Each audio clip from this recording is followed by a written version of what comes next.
The storm had a way of swallowing the town, turning Portland Harbor into a blur of white and sound, a primal roar against the old wooden workshop.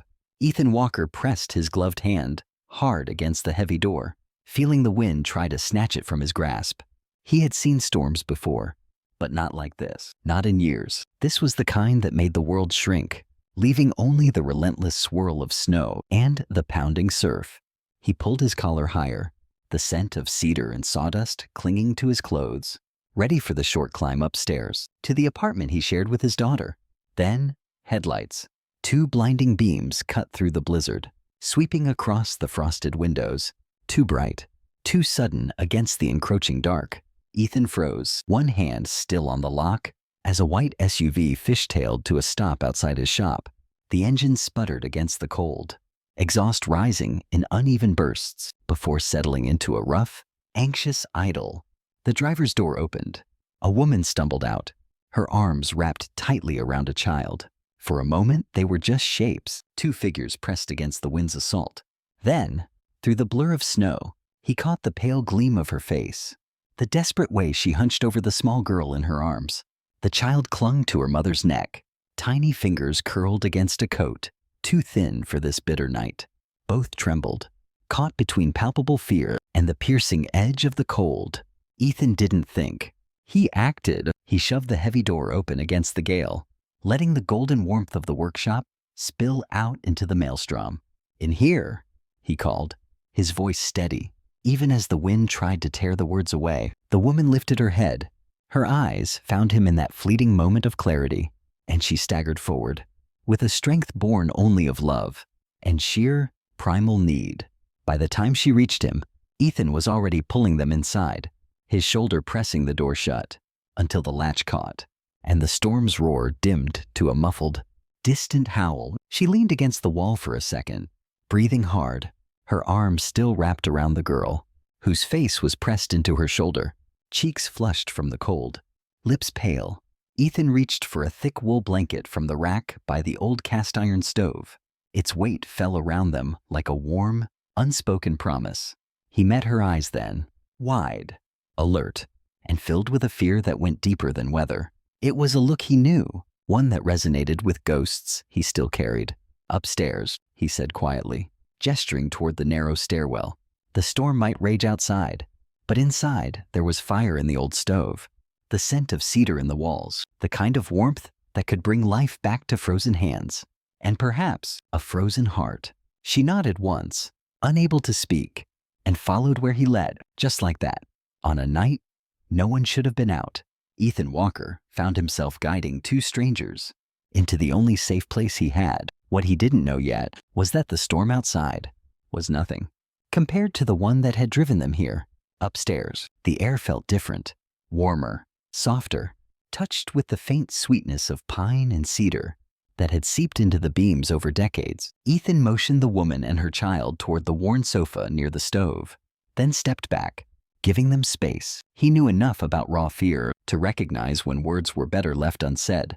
The storm could batter the windows, but inside, a quiet settled around them, a strange, comforting embrace. It was the same quiet Ethan had been living with for years, though for him, it had always carried an edge of loneliness, a subtle chill that settled into the corners of his heart. At 30, Ethan's face carried the weathered strength of a man who worked with his hands, broad shoulders, a capable build that hinted at a life of quiet exertion. But the deeper lines around his eyes, the subtle shadows in their depths, told a story not carved by time alone. 5 years earlier, cancer had taken his wife, Sarah. He could still recall the morning light in the hospital room, the way she had tried to smile for him, even when the pain was sharp enough to steal her breath. She had been his compass, the steady warmth that made their house a home. When she was gone, it felt as if someone had stripped the color from his world, leaving behind a monochrome existence. All that remained was Mia, their daughter, 10 years old now, growing taller, sharper, stronger every day. She had Sarah's dark, luminous eyes and his own stubborn jaw. She was the reason he rose each morning, the reason he kept the workshop running. Even when the bills piled higher than lumber stacks, he worked with wood because it gave his hands something tangible to do. When his heart was too heavy to bear, each table, each chair, every frame, He poured into them what he couldn't say aloud. Grief became grain, sorrow smoothed edges, memory became strength sealed into oak and cedar. The workshop itself was more than a business. His grandfather had opened it in 1947, and the place carried the weight of family history. The floorboards creaked where generations had walked. The tools still bore the wear of calloused hands long gone. To the people of Portland Harbor, Ethan was the man they trusted to mend a staircase or craft a cradle. To Ethan, the workshop was a sanctuary, a place where loss could be shaped into something solid, something useful, something that lasted. Mia understood that in her own way. She would sit on the workbench after school, swinging her legs, asking questions about every tool. She had a favorite blanket, crocheted by Sarah during her first round of chemo, that she still wrapped around herself whenever the wind rattled the windows. Sometimes, when Ethan worked late, he would hear the soft sound of her voice, reading aloud from her adventure books, filling the silence that otherwise might have swallowed him whole. It was because of Mia that Ethan had learned to carry his heart more carefully, to be cautious with new people, cautious with hope. Losing Sarah had taught him that love could vanish without warning, like fog rolling back over the harbor. So he lived steady, quiet, reliable, a man who kept promises, who didn't take risks he couldn't control, a man whose whole world revolved around one little girl, sleeping upstairs in her room, safe within walls that smelled of pine and memory. Now, watching the storm lash against the windows and the two strangers trembling beneath the blanket, Ethan felt something stir in him, a quiet echo of the night Sarah had whispered, "Take care of her, always." He had kept that vow for Mia. Looking at this woman and her daughter, shivering and lost, he sensed the same vow waiting on his tongue. The storm outside raged, merciless and wild, but in Ethan's heart, there was room for shelter. He knew, without quite knowing why, that bringing them inside was more than kindness. It was the beginning of something he couldn't yet name, a subtle shift in the carefully constructed quiet of his life. Lauren Bennett sat very still on the sofa, the blanket wrapped around her, and the little girl, who hadn't let go of her neck. The firelight flickered against her face, softening the sharp lines that had once belonged to boardrooms and headlines. She was only 32, yet there was a weariness in her eyes that made her seem older, the kind of weariness that doesn't come from late nights at work, but from years of looking over your shoulder, from battles fought in silence. Not long ago, her name had been spoken with admiration in business circles. The youngest CEO to ever rise through the ranks at Morgan Enterprises, a strategist who seemed to read the market before anyone else. She carried herself with natural authority, the kind that silenced rooms without raising her voice. Her rise was meteoric, her reputation enviable, yet none of that mattered. When she walked through the door of her own home, behind closed doors, success didn't shield her from Victor Kane. Victor had once been her equal, or so she believed, powerful, confident, born into wealth that stretched back generations. Their marriage began as if it were a merger of empires. Two ambitious people mistaking intensity for love. But intensity fades, and what lay beneath was darker than Lauren had ever imagined. Control, manipulation, cruelty so carefully disguised, it could pass as concern to anyone who didn't look too closely. The most devastating weapon he wielded was their daughter, Lily. Lily was 7. Bright and curious, with a smile that could undo Lauren's exhaustion in an instant. To her, Lily was everything. To Victor, Lily was leverage. He used her in arguments, dangled visitation like a threat, twisted fatherhood into a transaction. When the divorce came, the world only saw headlines: CEO files for divorce, billionaire husband fights back. What they didn't see were the subtle threats, the way her accounts were frozen overnight, the smear campaigns painting her as unstable, the whispers about her mental health, planted in tabloids by men who owed Victor favors. For weeks, Lauren had lived in shadows. Hotels paid in cash, names she borrowed for check-ins, rental cars chosen from agencies that didn't ask too many questions. She'd driven down highways she didn't remember, taken exits at random, anything to keep a pattern from forming. She switched phones, pulled dead SIM cards, kept Lily close enough that even sleep felt dangerous. Every night, she told her daughter a story to soften the edges of fear, even as her own heart beat with the knowledge that danger could be only a step behind. Still, Victor found ways to remind her of his reach, a tracking device hidden in her car, strangers who appeared at Lily's school, claiming to be consultants, gossip blogs posting photographs she had never posed for, all of it pressed like a weight against her chest, convincing her that there was no corner of the world beyond his shadow, until tonight, until this storm, until the moment she pulled off the road, desperate for safety, and stumbled into the doorway of a man she barely remembered meeting.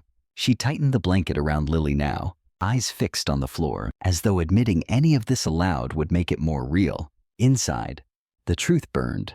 She was running out of places to hide. She was a woman who had built empires, who commanded thousands of employees. Yet in this storm, all that mattered was keeping her daughter's small hands warm. The rest, money, status, power, was nothing more than snow swirling into the night. As she felt the quiet strength of Ethan Walker's home wrapping around them, Lauren couldn't help but wonder if, for the first time in years, she had stepped into a place Victor's reach could not follow, a place where the storm outside was not nearly as dangerous as the storm she had been living in. Lauren hadn't expected to recognize him, not here, not now, but as she lifted her gaze from the child in her arms to the man standing quietly by the stove, the memory came back in fragments. A hall lit with string lights, the murmur of small-town chatter, a fundraiser months earlier where she had tried to blend in and failed. She remembered a rocking chair, handcrafted, smooth as glass, carved from reclaimed ship timber. She remembered pausing just long enough to brush her fingers along its armrest, to nod in appreciation at the craftsman who stood awkwardly nearby, not used to such attention. Their exchange had lasted no more than 30 seconds. Yet here he was, Ethan Walker, the same quiet man, now offering her the one thing she hadn't known how to find: shelter. Upstairs, the room carried the glow of the stove, its warmth circling them like a protective hand. Mia appeared from the small bedroom, her dark hair still tangled from where she'd been curled with her book. She stopped short at the sight of her father with two unexpected guests. Lauren instinctively tightened her hold on Lily, but Ethan's voice broke the tension with a calm steadiness. "This is Miss Bennett and her daughter, Lily. They'll be staying until the storm passes." That was all he said. But it was enough. Children have a way of finding each other, even when adults hesitate. Within minutes, Mia had disappeared into her room and returned with a blanket stitched in soft blues and greens, the one Sarah had crocheted during her first round of chemotherapy. She draped it across Lily's shoulders without ceremony, then crouched nearest to a mom near the stove to show her how to hold a marshmallow over the open door. Lily's eyes widened, her shyness slowly melting as the sugar browned and bubbled. The two girls leaned in together, whispering in the language only children understand, their giggles rising each time a marshmallow caught fire and had to be blown out. Ethan watched from across the room, his chest tightening in a way he hadn't expected. The sound of laughter, unrestrained, childlike, alive, was something his apartment hadn't known in too long. It rushed in like sunlight breaking through heavy clouds. Lauren sat stiffly on the sofa at first, posture tense, eyes darting to every sound outside. But even she couldn't help glancing toward the stove, watching her daughter laugh for the first time in days. Her shoulders softened, her lips pressed together, holding back a smile that wanted to break free. For Ethan, the moment felt oddly familiar. He had seen Lauren once before, standing among businessmen and donors, commanding attention in a way she hadn't even seemed to notice. Back then, he'd thought of her as someone from another world, polished and untouchable. Tonight, she looked nothing like that woman. The heels she wore clicked awkwardly against the old wooden steps. Her coat was dusted with snow. Her eyes carried the kind of fear you can't buy your way out of. Yet beneath it all, she was still the same woman who had paused to admire a chair he'd poured months of work into. He set a mug on the table beside her, the handmade clay edges imperfect but sturdy. Lauren wrapped her fingers around it, her hand trembling only slightly as warmth seeped through. She glanced at him then, just briefly, as if to acknowledge the small act of kindness. For a man like Ethan, it wasn't much. For a woman like Lauren, it might have been more than she could say. "Your coat's soaked through," he observed gently, his voice low, not wanting to startle her. His gaze lingering for a fraction longer than strictly necessary. On the damp fabric clinging to her shoulders, there's a dry towel and some of Mia's old clothes in there. If you'd like to change. You must be freezing. Lauren's eyes widened slightly, a flush rising to her cheeks. The offer, so simple, carried a weight of intimacy she hadn't anticipated.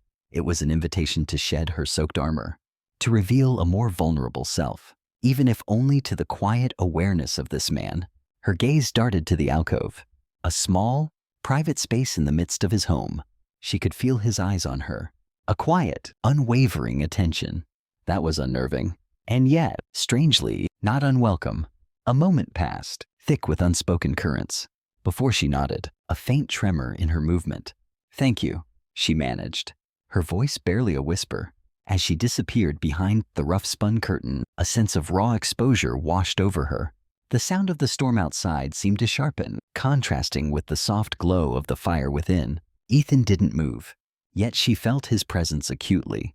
The simple act of removing her professional attire, wet and ruined, and pulling on Mia's oversized, soft cotton shirt and worn flannel pants, felt like shedding layers of her carefully constructed identity. She emerged moments later, her hair slightly damp, the simple clothes hanging loosely on her, a stark contrast to the tailored elegance she usually wore. The vulnerability in her posture was palpable, a fragile flower emerging from a hard shell. Ethan's gaze, when she met it, held no judgment, only a quiet understanding, a warmth that seemed to envelop her, as softly as the new fabric against her skin. The storm pressed harder against the gables, rattling the windows, but inside, the sound of two girls' laughter filled the space that grief had hollowed. For the first time in years, Ethan's home felt less like a shelter from the world, and more like the beginning of something new, something alive. Though neither he nor Lauren spoke of it, they both felt the same fragile truth settle between them. Fate had brushed them past each other once before, and tonight, in the middle of the storm, it had brought them back. Lauren sat on the edge of the sofa, her posture a study in restraint, even as the warmth of the stove washed over her, and the girl's laughter drifted through the room. Her body refused to loosen, her eyes kept sliding toward the door, then the window, then the narrow staircase they had just climbed. Every sound from outside, a gust of wind rattling the shutters, a loose branch scratching against the siding, pulled her attention, as if danger might burst through at any moment. She sipped the tea Ethan had given her, but her hand hovered near her pocket each time she set the mug down, checking for the phone that no longer had a signal. Ethan noticed the way her shoulders never dropped fully, the way her breath caught at each creak of the floorboards.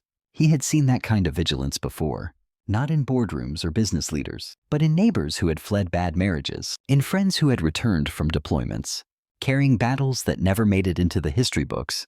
It was the posture of someone who lived in survival mode, someone whose fear had nothing to do with storms and everything to do with the shadow of another person. He set his mug down on the table, the handmade clay catching the soft light. Then he leaned forward slightly, keeping his voice low, steady, deliberate. "You're safe here," he said. The words were simple, almost ordinary, but the weight behind them was not. They carried the promise of a man who meant exactly what he said, a quiet authority that resonated deep within her. Lauren looked at him, her eyes flicking up for the briefest moment. There was disbelief there, the kind that comes from too many broken assurances, but also a flicker of something else. Hope? Maybe. A tiny spark in the deep well of her exhaustion. She pressed her lips together, as though afraid that if she spoke, the fragile moment would shatter. Her hand tightened around the mug, drawing warmth into her palms, as if to anchor herself. The girls giggled from their place near the stove. Mia had drawn a smiley face into the fog on the window, and Lily laughed as she added whiskers to make it a cat. Their voices rose and fell in a rhythm that felt natural, innocent, untouched by the heaviness in the room. For a heartbeat, Lauren's face softened as she watched them, the corners of her mouth lifting almost against her will. Ethan saw the mother beneath the CEO, beneath the armor. He leaned back, giving her space, but he didn't look away. He wanted her to know she was being seen, not judged, not questioned, just seen. He had learned with Sarah that sometimes the words weren't what mattered most. Sometimes it was presence, sitting through the silence, letting someone know they weren't carrying the weight alone. Lauren's gaze dropped again, her knuckles white around the mug. But her breathing began to slow. Each exhale a fraction longer, softer, not because the danger had passed. It hadn't. But because for the first time in weeks, she wasn't running. For the first time in weeks, someone had offered her a promise. That didn't come with strings or conditions, just 3 words: you're safe here. Outside, the storm howled, like it meant to tear the world apart. Inside, the air grew a little lighter. The girls' laughter filled the corners of the room. The fire burned steadily, warming the cedar beams and the people beneath them. Lauren, though she didn't say it aloud, allowed herself to believe, if only for tonight, that the storm could rage all it wanted. Here, within these walls, safety was not just a word, it was a promise. And Ethan Walker was a man who kept his promises. The fire had burned low, its glow soft against the cedar walls. Mia and Lily were curled in blankets on the rug, whispering to each other, until sleep finally claimed them.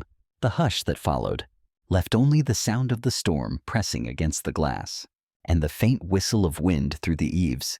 Lauren sat across from Ethan, her hands wrapped tightly around the empty mug he'd given her earlier, as though she needed something solid to hold on to. Before the words came, she hadn't intended to share. For weeks, she had carried it all in silence, believing that speaking it aloud would make it heavier, more dangerous. But something about the steadiness in Ethan's eyes, the way he'd said, "You're safe here," gave her permission. Her voice was low, careful, almost as if she feared the walls themselves might betray her. "Victor doesn't lose," she said finally, her gaze fixed somewhere beyond him, a haunted distance in her eyes, not because he's stronger, not because he's smarter, but because the world is built to let him win. Ethan didn't interrupt. He only nodded slightly, a small, encouraging gesture that urged her on. His presence was a quiet anchor in the tumultuous sea of her past. His father is a federal judge. His uncle runs one of the largest investment firms on the East Coast. His best friend from Princeton controls a private security company that contracts with half the state. And his golf partners, one is the deputy chief of police. Another sits on the state Supreme Court. That's his circle. That's the net around him. I file complaints. They disappear. I go to court.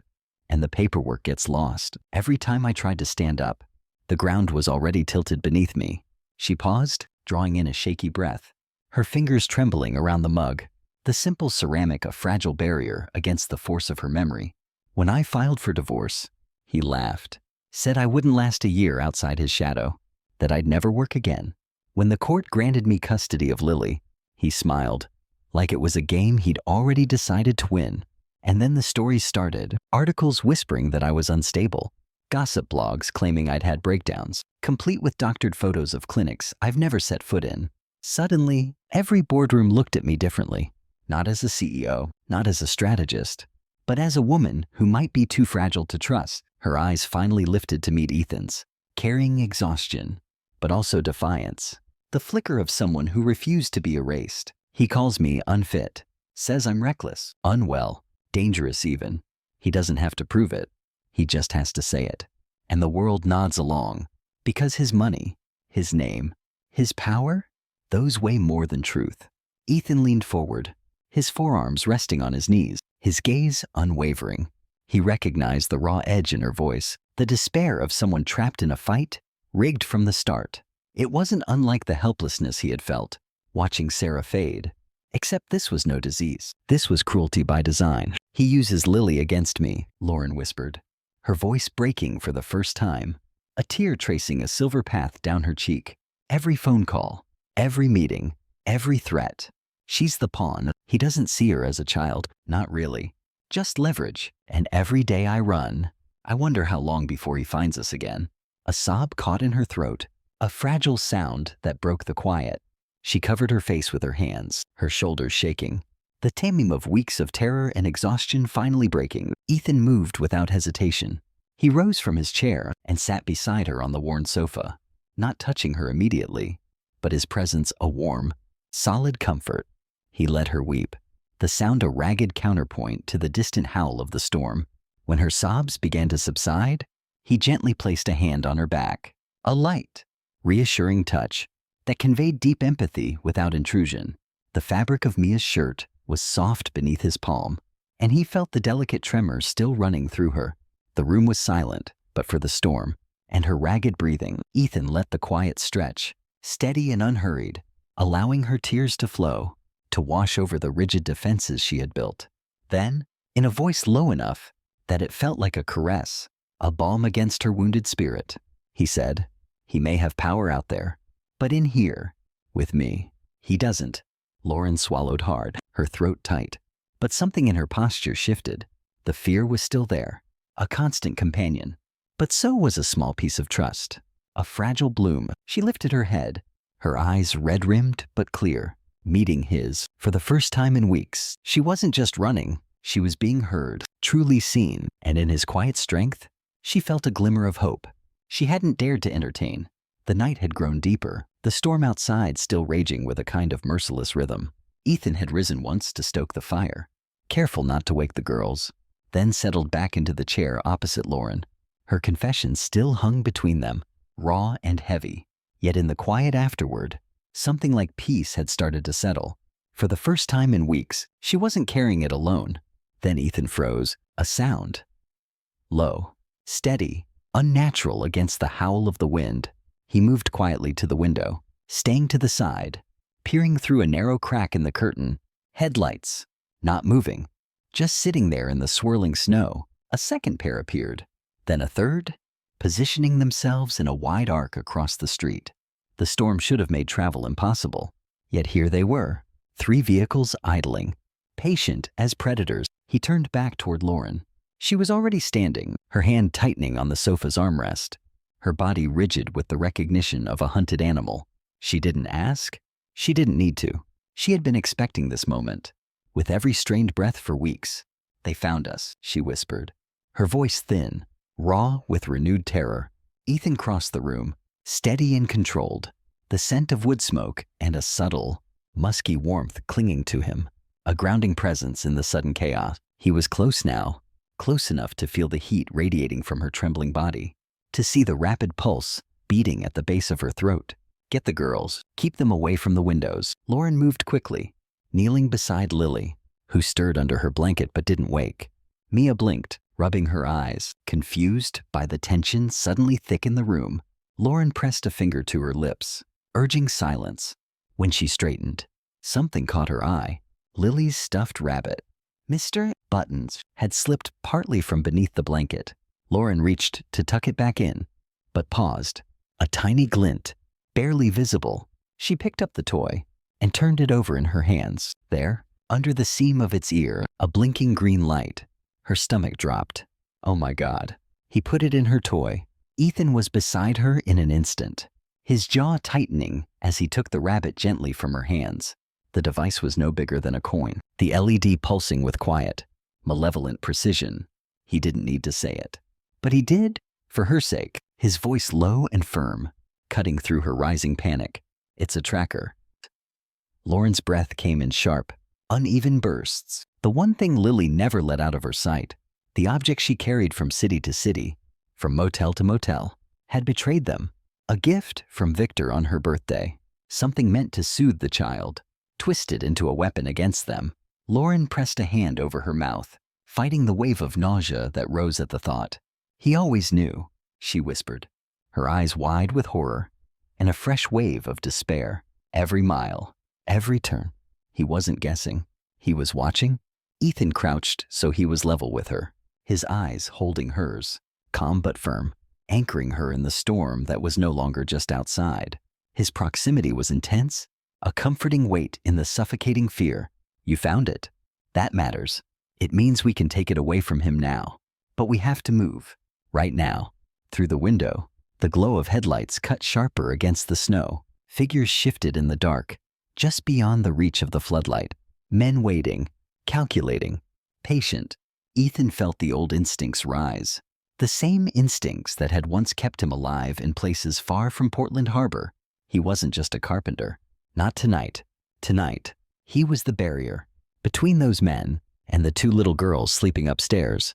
Lauren's eyes glistened with unshed tears, but there was steel in her voice when she answered, "Tell me what to do." In that moment, Ethan realized she was no longer just a woman running. She was a mother ready to fight, and she would not run alone. The quiet electricity between them, born of shared danger, intensified. The room seemed smaller now. The air pressed tight with urgency. Lauren clutched Lily against her chest, while Mia stood close beside Ethan, her eyes wide, sensing far more than a child should. Outside, the storm howled, but beneath it came the low hum of engines. 3 of them, steady, circling like wolves that had caught the scent. Ethan's mind moved quickly, his voice calm, though his heart was pounding. "There's a way out," he said, already pulling a worn envelope from the drawer near the workbench. He sketched a quick map, with the precision of a man used to thinking under pressure. "Behind the workshop is the loading dock. From there, follow the tree line. About a quarter mile in, you'll find a fishing cabin. It belongs to David Miller, our sheriff. He keeps it stocked for emergencies. Food, water, radio. It's your safest chance until the storm breaks." Lauren's grip tightened around Lily. Her eyes searched his, a desperate question lingering. "What about you? I'll buy you time." Ethan shoved a flashlight and a set of keys into her free hand, his fingers brushing hers, a fleeting contact that sent a jolt through them both. "The blue key opens the dock. David's cabin has a red door. You can't miss it. Spare key is under a fake rock by the left porch rail." His eyes met hers, steady as oak, holding her gaze with an intensity that burned through the fear. "You get them there. Don't look back." Before she could answer, a vibration buzzed against his thigh. Ethan pulled his phone from his pocket. No name, just an unknown number. But he didn't need a name. He knew. He pressed answer and held the phone to his ear, his voice flat. "Walker." The reply came smoothly, cultured, almost polite. "Mr. Walker, I believe you have something that belongs to me." Ethan's jaw clenched. "I have 2 guests who needed shelter from a storm. That's not a crime last I checked." Victor Kane's laugh was sharp, like glass breaking. "Don't insult me. I know exactly who you are. Small-town carpenter, widower, struggling to keep the lights on, raising a daughter on your own, honorable discharge from the Navy, clean record except for a few late mortgage payments. When your wife was sick, you've stepped into something far bigger than you can handle." Ethan paced slowly across the room, watching the shadows move outside the window. "I know enough. I know a bully when I hear one." "You think this is bullying?" Victor's tone hardened, though he still wrapped it in feigned concern. "I'm a father trying to protect his child from an unstable mother? Did she tell you about her breakdowns? The medication she's supposed to be taking? The restraining orders I filed to keep her from harming herself or Lily? I have documentation, medical records, police reports, witnesses. You're harboring a dangerous woman, Walker, and you're putting your own daughter at risk." Ethan's voice didn't rise. It settled deeper, steady as the beams holding up the roof. "What I know is this. I've got security cameras recording since the moment your vehicles pulled up. They'll show armed men outside my workshop, threatening a mother and 2 kids. They'll show you violating the law in about 6 different ways. When the storm clears, those recordings will find their way into the right hands." There was silence on the line, broken only by the storm battering the windows. Then Victor's civility cracked. "You have no idea what you're risking. I can destroy you. Your business, your reputation, your entire life in this pathetic town. 3 phone calls, that's all it takes." Ethan exhaled slowly, a quiet strength radiating from him. "You've already lost the only thing that matters. She's not afraid of you anymore, and neither am I." He ended the call without waiting for an answer. Turning back, he pressed the envelope map into Lauren's trembling hands. She looked at him as though she wanted to argue, to refuse, but she saw the fierce resolve in his eyes, the unwavering determination that filled his stance. He had already made his decision. "Go," he whispered, his voice a command and a plea. "Take them now." Though her heart broke at leaving him behind, Lauren nodded, because in that moment, she understood. Ethan Walker was a man who would stand against the storm, even if it meant facing the devil himself. The door closed behind Lauren and the girls, the sound swallowed by the storm. Ethan gave them a minute, maybe less, listening for the faint creak of the back stairwell, the whisper of wind as the loading dock opened and shut. Then he moved. The workshop wasn't just a business. It was a map etched into his bones. Every beam, every tool, every shadow held possibility. Tonight, it would become a fortress. He worked quickly, hands sure. Despite the adrenaline pounding in his veins, aircraft cables stretched low across the main aisle. Invisible, in the dark, strong enough to trip a running man. Stacks of oak planks were nudged into precarious balance, ready to thunder down at the tug of a cord. Cans of stain and varnish were positioned high, ready to spill slick across the floor. He checked the weight of the workbench his grandfather had built. Solid enough to stop more than lumber if it came to that. Every move was calculated, every trap designed to buy just a little more time. The front door exploded inward. 4 men stormed in with military precision, flashlights mounted on rifles sweeping arcs across the room. Mercenaries, not security guards, professionals trained to move fast, to clear corners, to end things before their target even understood what was happening. The first one hit the tripwire, his body crashing forward, as a rain of oak planks fell from the loft above. His weapon clattered out of reach, his shout drowned by the storm outside. The second pivoted to cover, only to meet the concrete floor headfirst. When his boot caught the same cable, Ethan was on him before he could recover, locking an arm around his throat until the fight drained from his body. The third moved more slowly, cautiously, his beam cutting through the maze of saws and lumber. Ethan stayed low, circling opposite, using every creak and corner he knew better than his own heartbeat. The workshop had been his sanctuary, and now it became his battlefield. Then came the voice, smooth, mocking, amplified through a megaphone. "This is pointless, Walker. We know she's not here anymore. My men tracked them toward the tree line. But you interest me, the loyal craftsman protecting the damsel. How quaint." Victor Kane stepped inside, his expensive coat dusted with snow, his expression that of a man strolling into his own parlor. He stayed behind his men, of course, letting them shoulder the risk, his smile cutting sharp in the dim light. "Did she promise you money, Walker? Or something more personal? You're risking your life for a woman you barely know. Tell me, does she remind you of your dead wife?" The words landed like a blade. For a moment, Ethan's chest tightened, Sarah's memory pressing raw against his ribs. But grief had sharpened him, not weakened him. He stepped out from cover, his voice steady, low, unyielding. "I'm helping her because I know what it's like to watch someone you love fight something that's trying to destroy them. The difference is, Sarah's enemy was a disease. Lauren's enemy is you, and you chose to be a monster." Victor's smile slipped just slightly. He motioned to the last mercenary. "End this."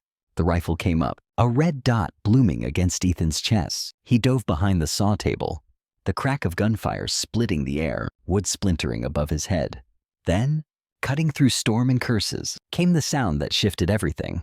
Sirens, multiple, growing louder, the high wail of police cruisers fighting their way through the blizzard.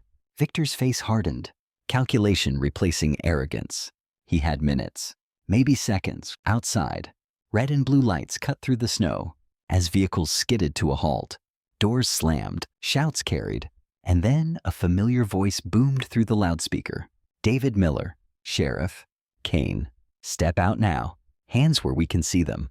Victor hissed under his breath, retreat already written in the tension of his shoulders. "This isn't over, Walker. Lawyers, judges, politicians, I own them all. You've made an enemy you can't fight." Ethan stayed behind the bench, his breathing steady, his body braced for one last strike. But the mercenaries obeyed Victor's signal, pulling back toward the snow, vanishing into the white glare of headlights. Within moments, the vehicles were gone, swallowed by the storm, the workshop filled with the sound of law and order. Boots on wood, radios crackling, weapons lowered. David strode in, taking in the wreckage, the fallen planks, the unconscious man, the shattered door. He met Ethan's eyes, a silent exchange of trust, of relief. Lauren and the girls were safe. The storm still raged, but the worst of the night had passed. And Victor Kane, for the first time, had been forced to run. Spring arrived quietly in Portland Harbor, almost shy at first. The snow receded in slow patches, giving way to wet earth and stubborn shoots of green. The harbor, once locked under winter's grip, shimmered back to life, with the sound of gulls and the steady rhythm of waves against the pier. Months had passed since that night, when headlights had glared through the storm, and Victor Kane had been forced to retreat, and everything had changed. The evidence Ethan had gathered, the security footage, the tracker sewn into Lily's stuffed rabbit, the testimonies that followed, had been more than enough. Victor now faced federal charges that even his network of influence couldn't dissolve. His name, once a symbol of untouchable power, was dragged into courtrooms and headlines for the truth it had hidden. For Lauren, it wasn't victory she savored, but relief. Relief that Lily could walk to school without shadows trailing her. Relief that nights could pass without fear of an engine idling outside her door. She had rented a modest Victorian, just 2 streets over from Ethan's workshop. It was nothing like the penthouse she had once called home, but in its peeling paint and uneven floors, she found something she had never known before: peace. Portland Harbor wasn't a hiding place. It had become a choice, and staying close to Ethan felt less like survival, more like beginning again. The children had blossomed, as if the thaw belonged to them. Mia and Lily became inseparable, spending afternoons building forts out of driftwood, whispering secrets under blankets, laughing in ways that reminded Ethan of a life he thought he had lost. Mia had grown lighter, freer, as though having a sister in all but name had filled a space that had been too quiet since Sarah's passing. Lily's fear faded too, replaced by curiosity, by joy, by the unguarded spirit of a child, finally allowed to be one. Slowly, gently, Ethan and Lauren found themselves sharing more than worry. There were mornings when they traded the school drop-off, evenings when they cooked together in kitchens that smelled of garlic and laughter, weekends when walks along the beach became routine. What had started as necessity deepened into a rhythm, the kind of rhythm families discover, not by planning, but by choosing again and again to show up for each other. Their conversations grew longer, deeper, revealing the quiet corners of their souls. Their hands would brush sometimes, reaching for the same bowl or helping a child, a spark passing between them, subtle but undeniable, an unsteady breath, a lingering gaze, a silent acknowledgement of the slow burn intimacy that had begun to simmer beneath the surface of their shared lives. One late afternoon, with the tide low and the sun soft against the water, painting the sky in hues of rose and gold, the 4 of them walked along the rocks to where the harbor seals rested. The girls ran ahead, their voices carried on the wind, their small figures silhouetted against the vibrant canvas of the sunset. Ethan and Lauren followed, their steps slow, easy, almost in sync. The air, crisp and fresh, carried the scent of salt and pine, wrapping around them in a comforting embrace. They walked closer than usual, their shoulders occasionally brushing, an unspoken comfort in the shared proximity. "Dad," Lily called suddenly, her small hand slipping into Ethan's, the word tumbling out as naturally as breath. Her smile bright as she pointed toward a seal, balancing on the pier posts. Ethan felt the world tilt, his chest tightening with something so fierce and tender it almost brought him to his knees. His gaze, full of an emotion that threatened to spill over, sought Lauren's. Before he could respond, Mia wrapped her arms around Lauren's waist from behind, her voice muffled but certain. "Mom." Lauren froze, her eyes wide, then softening as she bent to hold the girl close. She looked over Mia's dark head to find Ethan's gaze, and in that instant, as the last rays of the sun gilded their faces, their eyes held, full of unshed tears they didn't try to hide. The quiet electricity between them intensified, a profound understanding passing in the silence. This wasn't chance anymore, nor was it a temporary shelter from storms. This was home. Ethan squeezed Lily's hand, his other arm instinctively reaching for Lauren, drawing her gently closer, his hand finding the small of her back. She leaned into him, a soft sigh escaping her lips, her body relaxing against his. Their eyes held, full of tears they didn't try to hide, reflecting the golden light of the fading day and the radiant warmth of their shared joy. They weren't just survivors of broken pieces. They were builders now, builders of something whole, something lasting. The seals barked across the water. The children's laughter rose high into the evening air, and for the first time in years, Ethan and Lauren understood that they weren't waiting for life to begin again. It already had. It looked exactly like this. A family formed not by blood alone, but by choice, by love, and by the courage to stay when the storm had passed. The lingering touch, the soft breath against a shoulder, the shared, unwavering gaze. These were the quiet foundations of a love that promised to mend all the fractured pieces of their past, entwining their futures into a tapestry of healing and hope.